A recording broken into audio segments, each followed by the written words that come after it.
جس کی تنہائی نیک ہوتی ہے، جو اکیلے میں نیک ہوتا ہے، تنہائی جس کی پاک صاف ہوتی ہے، اصل میں وہ بندہ نیک ہوتا ہے۔ بالخصوص نوجوان نسل سے کہوں گا، تمہارے پاس سہولت آئی ہے موبائل کی، تمہارے پاس سہولت آئی ہے انٹرنیٹ کی، لیکن دیکھنا اس کی وجہ سے کہیں تمہاری تنہائی ناپاک نہ ہو جائے۔ دیکھنا اس کی وجہ سے کہیں تمہارا وہ اکیلے میں جو تمہارا رب رسول سے رشتہ جڑنا چاہیے تھا، سجدے کا نور ہونا چاہیے تھا، اچھی منصوبہ بندی کرنی چاہیے تھی، وہ میلا کچیلا نہ ہو جائے۔ تنہائی جس بندے کی پاک ہوتی ہے وہ نیک ہوتا ہے۔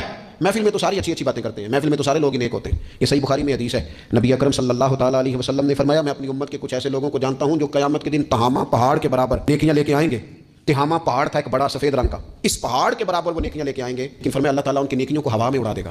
حضرت ثوبان رضی اللہ تعالیٰ عنہ نے عرض کی، یا رسول اللہ صلی اللہ تعالیٰ علیہ وسلم ہمیں یہ معاملہ کھول کر بیان کر دیں۔ حضور علیہ الصلوۃ والسلام فرمانے لگے، وہ راتوں کو عبادت بھی کرتے ہیں، اللہ کی بارگاہ میں بھی حاضر ہوتے ہیں، لیکن فرمایا ان لوگوں کا مسئلہ یہ ہے، ان کا نقصان یہ ہے، گھاٹا اور خسارہ یہ ہے کہ جب وہ اکیلے ہوتے ہیں تو رب کی حرمتوں کو پامال کرتے ہیں، ان کی حدوں کو توڑتے ہیں، تنہائیوں میں رب کی نافرمانی کرتے ہیں۔ نتیجہ کیا نکلتا ہے؟ وہ جو لوگوں کے بیچ نیکیاں کی ہوتی ہیں، نمازیں پڑھی ہوتی ہیں، عبادتیں کی ہوتی ہیں، صدقات کی ہوتے ہیں، وہ بھی ضائع ہو